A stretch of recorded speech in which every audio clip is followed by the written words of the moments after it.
Yo, good day! What is up? Kamusta kayo? Tagal nating walang upload, no? Sa video na to, samahan niyo ako magpahinga sa pagbibisikleta at sa pagiging busy person. Kaya ngayon, tara, sama ka. Punta tayong Thailand. Ito na nga, palis na tayo. Nandito na tayo sa Naiya. So ito, boarding na tayo. Bali, hindi ko siya ikukwento buong pangyayari. Bibigyan ko lang kayo ng mga b-rolls dyan.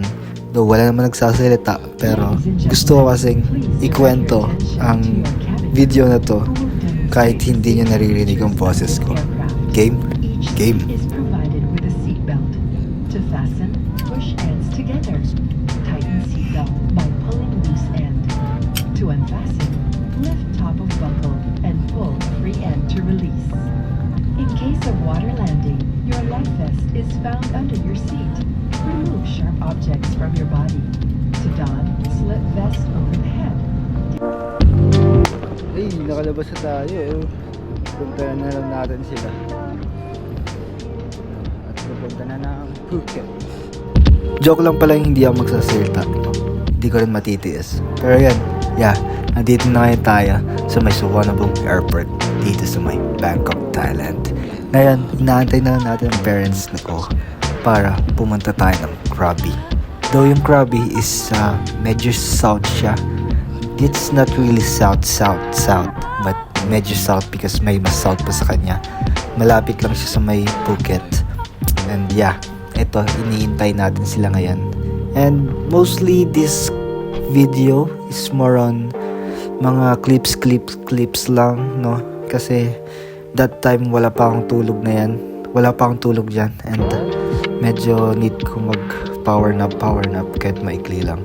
Kasi gawa ng wala nga akong tulog, no? Pero ayan, naway sana mag-enjoy kayo sa mga clips natin and nag-effort ako dyan, no? And sana yan, magustuhan nyo yun and ma-feel nyo na kasama ko kayo sa travel na to, no? Let's go!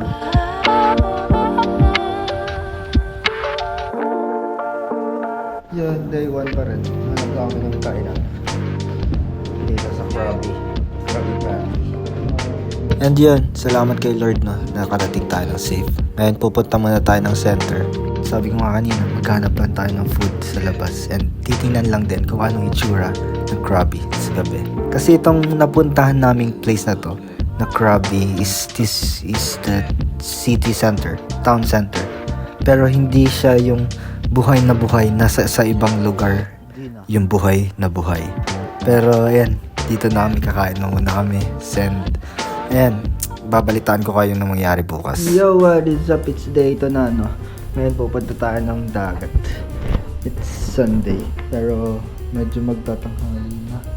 So, yun, punta tayo ng dagat. Tingnan natin kung anong meron dito sa my Krabi. And sana maganda. And update na lang ako pag andun na tayo. Let's go. So, ayan, nandito na nga tayo sa my Krabi. No? This is a small town area. It's sa may medyo south ng Thailand. Medyo south dahil may mas south pa sa kanya. And titingnan natin sa maps. No, by iOS. Yan. And nandyan tayo sa may Krabi. Krabi.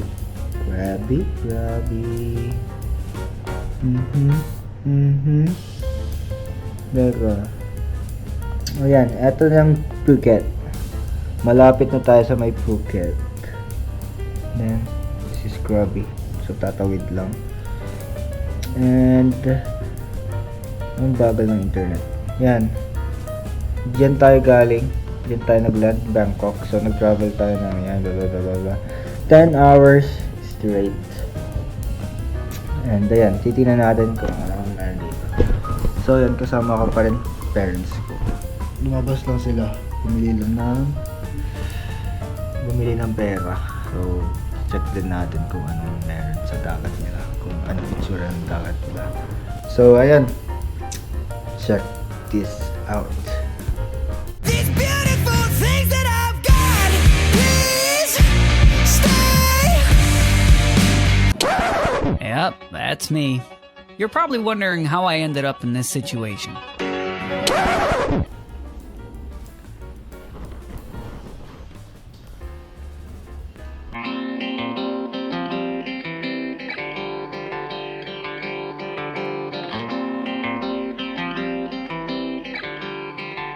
Ayan, siya ang aming tour guide. Pangalan niya si Martha. Kami ay brown team. Mukha man parang racist. Dahil brown.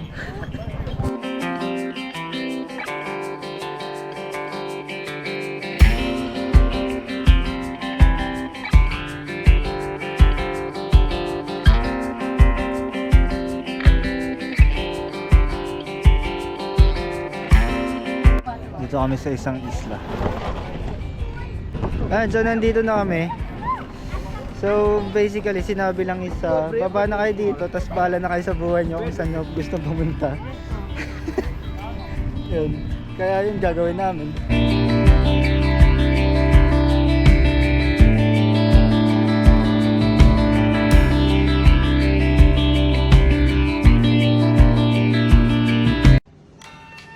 Yung pare oh. Gusto rin sana umakyat kaso hindi kaya ng oras.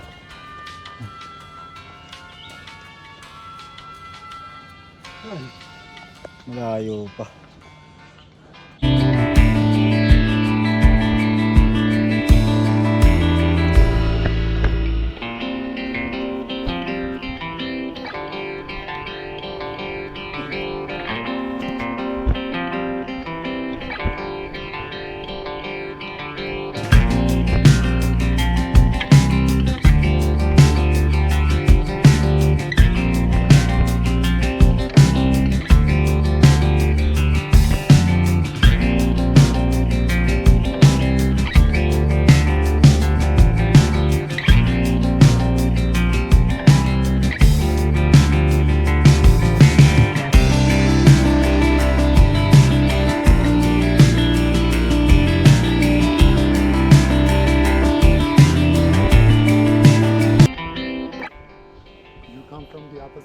No, it's too far and it's too high. It's not possible to get. It's possible, but my time cannot manage okay. to go. The time. So ayun, kung napansin niyo, 'di ba may nagtanong sa akin na foreigner. Though itong isla kasi ito punong-puno to ng foreigner, no. Halo-halo from Europe. Mas madaming European actually kaysa sa Western. What you call that? Di ko alam. Basta American. Pagputi, American. Pero hindi yan. And nagtanong lang naman siya. Dahil nga mahirap kasi yung daan actually. Sobrang hirap. Pero ako gustong marating yung taas. Pero hindi na talaga kaya ng oras ko. So siguro kalahati lang yan. Tapos bumaba na ako.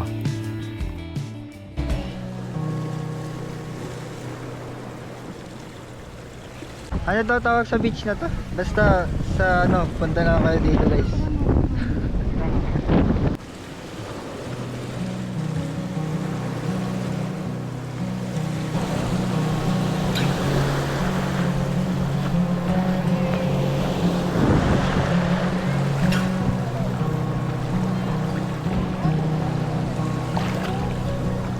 Aray ko.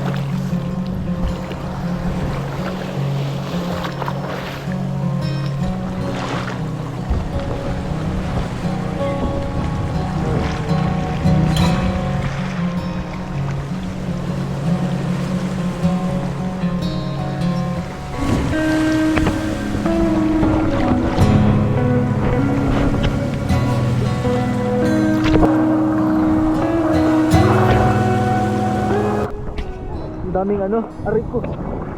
Maputi yung buhangin paglambot pero may mga bato syempre nakalito ko. Alam niyo naman maselan ako sa bato. I mean yung pa ako, maselan pag mga bato-bato. Yun.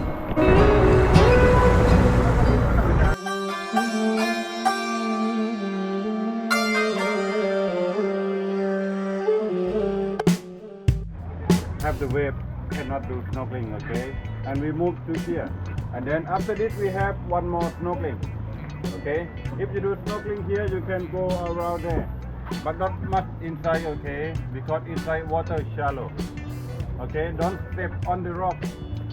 Don't walking with it. Only swimming and snorkeling. Okay? So ayun. So kami dito.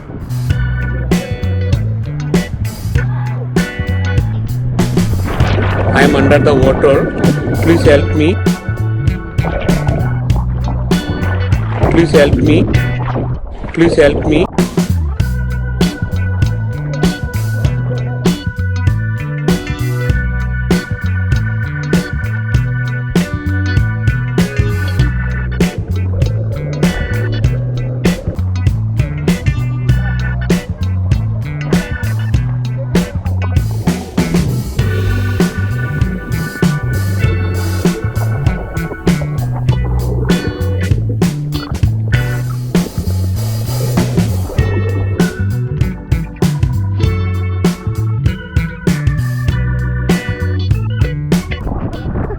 I have many mail.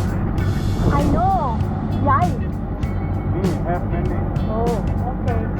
Philippines, Neo. Sabaw. Sabaw. Sabaw.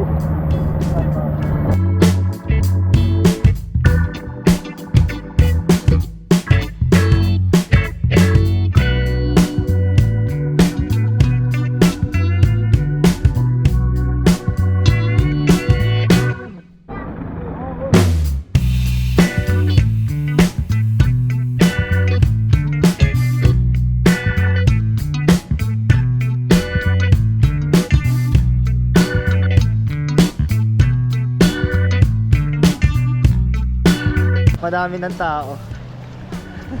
Ayun na, sunset oh. Nasa Bora na kami guys. Daming turista sa Bora. Bora. Burado.